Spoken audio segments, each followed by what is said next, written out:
സംസ്ഥാന പോലീസ് മേധാവി ഷെയ്ഖ് ദർവേഷ് സാഹിബ് നിയമക്കുരുക്കിൽ.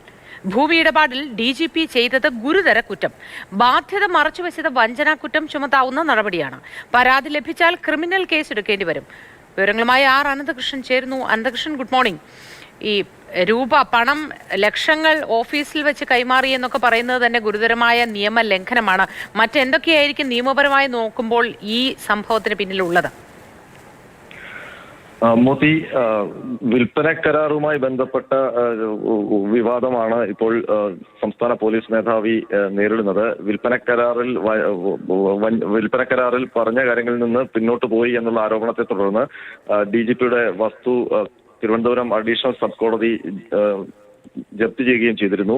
ഈ വിവാദവുമായി ബന്ധപ്പെട്ട് ഗുരുതരമായ നിയമക്കുരുക്കിലേക്കാണ് ഇപ്പോൾ സംസ്ഥാന പോലീസ് മേധാവി നീങ്ങുന്നത്. അതിന് കാരണം ഈ വിൽപ്പന കരാറിൽ ഈ വിൽക്കാൻ വെച്ചിരുന്ന വസ്തുവിന് ബാങ്ക് ബാധ്യതയുണ്ട് എന്നുള്ള കാര്യം ഒളിപ്പിച്ചു വെച്ചുവെന്നാണ് പരാതിക്കാരന്റെ വാദം. അത് ആ വാദം കോടതിയിൽ തെളിയുകയും ചെയ്തു.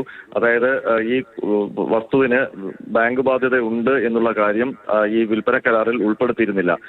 അത് മറച്ചുവെച്ചത് ഗുരുതരമായ നിയമപ്രശ്നമായിട്ടാണ് ചൂണ്ടിക്കാണിക്കപ്പെടുന്നത്. വഞ്ചനാ കുറ്റം ചുമത്താവുന്ന ക്രിമിനൽ കുറ്റമായിട്ട് തന്നെയാണ് ഇതിനെ വിലയിരുത്തുന്നത്. മാത്രമല്ല ഈ ഇരുവരും തമ്മിലുള്ള DGPയും ഒപ്പം തന്നെ ഈ വസ്തു വാങ്ങാൻ തയ്യാറായ ആളും തമ്മിലുള്ള വിൽപ്പന കരാറിന്റെ രേഖ പുറത്തു വരികയും ചെയ്തു. ഈ പശ്ചാത്തലത്തിൽ ഈ രേഖയുമായി മൂന്നാമതൊരു വ്യക്തി കോടതിയെ അല്ലെങ്കിൽ പോലീസിലോ പരാതി നൽകിയാൽ DGPക്കെതിരെ ഈ ക്രിമിനൽ വകുപ്പ് ചുമത്തി കേസ് എടുക്കേണ്ടി വരും എന്നുള്ളതാണ് നിയമവിദഗ്ധർ ചൂണ്ടിക്കാണിക്കുന്നത്.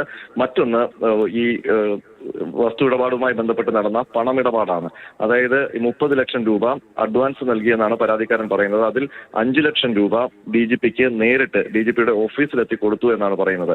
ആദായ നികുതി വകുപ്പ് നിയമപ്രകാരം ഒരു ദിവസം ഒരാൾ 2 ലക്ഷം രൂപ നേരിട്ട് പണമിടപാട് അതിൽ കൂടുതൽ നടത്താൻ പാടില്ല എന്നുള്ളതാണ്. അതിന്റെ ലംഘനമാണ് ഇപ്പോൾ DGP നടത്തിയിരിക്കുന്നത്.